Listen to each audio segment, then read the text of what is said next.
The First Run, Episode 8. "Why aren't you moving?"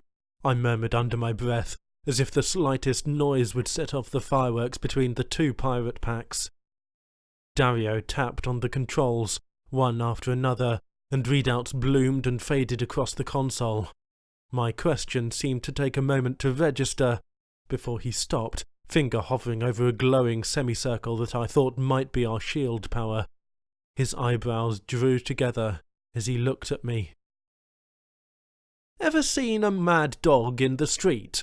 Well, we're stuck between two of the meanest, and one move might set them off." I opened my mouth, but Pushkin's voice came over the system, and I could hear the mad dog in his tone. "You trying to ghost us all? Inviting the Star Devils? I know I push hard to deal, but getting them involved is dumb move. Dumber than I thought you were, Dario." Dario glanced around the cockpit before answering. "I didn't invite them, Pushkin." "Then what they doing here?" Dario licked his lips. "Let me take care of it." "You better." I had the impression that Dario hadn't told him the Star Devils were on my tail. That explained why he wanted to make a quick deal, except one part confused me. "They weren't that close on my tail, were they?" Dario leaned his head back and forth. "They might have used quantum drives once they realized that you were heading for the jump point. Regardless, they're here, and we've got to deal with them." A red blinking light bloomed on his controls. Dario frowned. The Star Devils. He tapped the panel. Cynthia's voice came over the system. "Dario Oberon." "That's me," said Dario, making a half shrug. "You have something that belongs to me," she said. Dario smiled at me and made a face like, "Can you believe what she just said?" "An invitation? Because I certainly didn't give you one. This is a private meeting here." Cynthia made a noise like she was spitting. "Your little wretch stole something of mine." "All's fair in love and piracy. I think we," Dario winked at me, "just stole it back.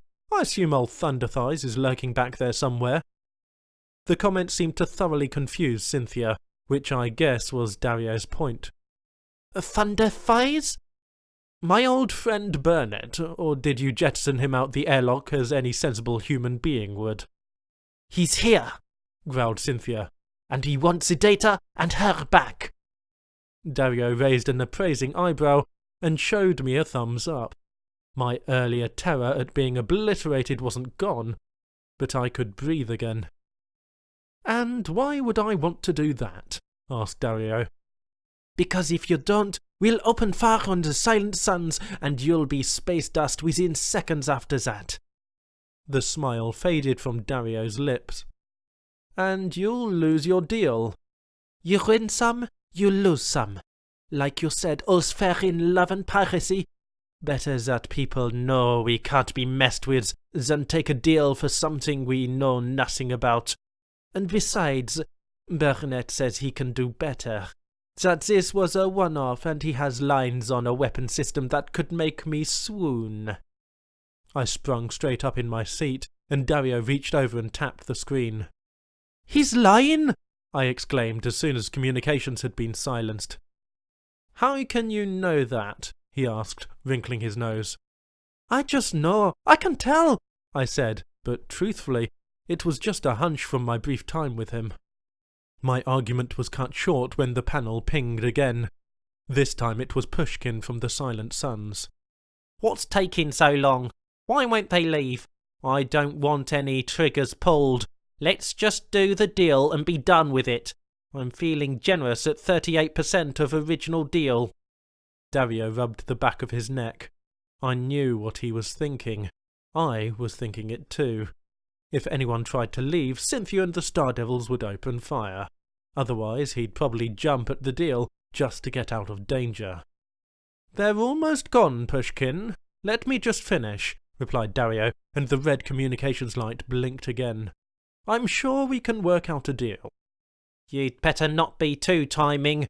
Dario tapped the screen. "He's lying," I whispered quickly before Dario answered the Star Devils. "How about," began Dario in a wandering sort of way, "I sell you a copy of the weapons plans at half of what I was going to sell them to the Silent Suns?" I swallowed. I couldn't believe he was negotiating at a time like this, and if they took it, he'd make more than what the Silent Suns were currently offering. That's when Cynthia started ranting, spitting out expletives faster than a rotating neutron star. Dario hit the silence and turned to me. "Why do you think he's lying? Tell me, give me a reason, and I'll believe you." I swallowed a second time. "He'll believe me. I can just tell." He bent his neck forward and slowly shook his head. "I need something more than that. I can't play a dead hand." I pressed my fingers against my temples and squeezed my eyes together, trying to get my brain to spit out an answer. "He's lying because—" The answer exploded in my head. "He doesn't have anything else going on. He said so. And his ship, it was new, not customized. He still called it ship, and he hadn't even bothered to put in voice locks yet. Even when he grabbed my Mobiglass on Oya 3, he was riding an electrocycle 3 sizes too small. It's as if he caught wind of what you were doing at the last second and dropped everything else. You wouldn't do that if you had a good deal going, right?" Dario's lips parted, and he reached over and patted my leg. "That's all I needed to know. Thank you." He stabbed the communication button. "Are you done yet? Look, I've changed my mind. I'll still sell it to you at 70%, but first you have to back off. Reverse thrusters and put some distance between you and the Suns." 70? Are you crazy? I'll just take the deal with Burnett," said Cynthia.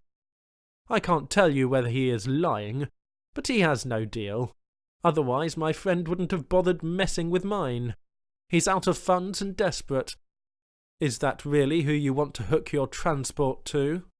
"Well then, we'll just open fire and see how you like that," countered Cynthia. His smile never faltered as he replied, "You wouldn't do that either. Yes, we might get blown to space dust, but you'll take losses, and losses aren't good for business. You're a smart one, Cynthia, not like Pushkin and the Silent Suns. You're playing an empty hand and playing it well, but you've got nothing. Take the deal. 75%. 75? I'll give you 60. 65? Fine, spat Cynthia.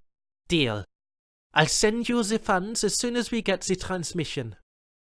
Good, but for now, just so we don't start a mini war here, reverse thrusters, please. Agreed. Then Dario called up the Silent Suns, right as the Star Devils began backing away. "My apologies, Pushkin," said Dario. "The Star Devils aren't the smartest pirates in the galaxy.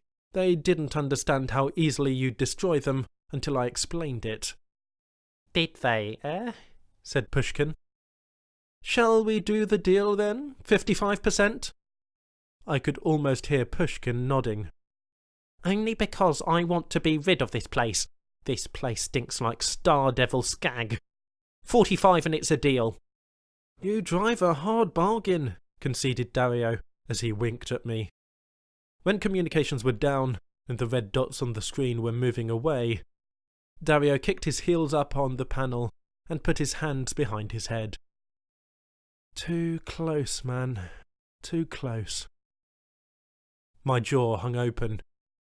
"You got your original deal and then some." He looked ready to give me some witty response when the proximity alarm started blaring again. "Great. What do we have here? Another pirate pack?" Dario flipped the view screens to visuals the moment the new ships came sliding through the jump point. He leapt into action even before I noticed the silhouette of what was probably a military hornet.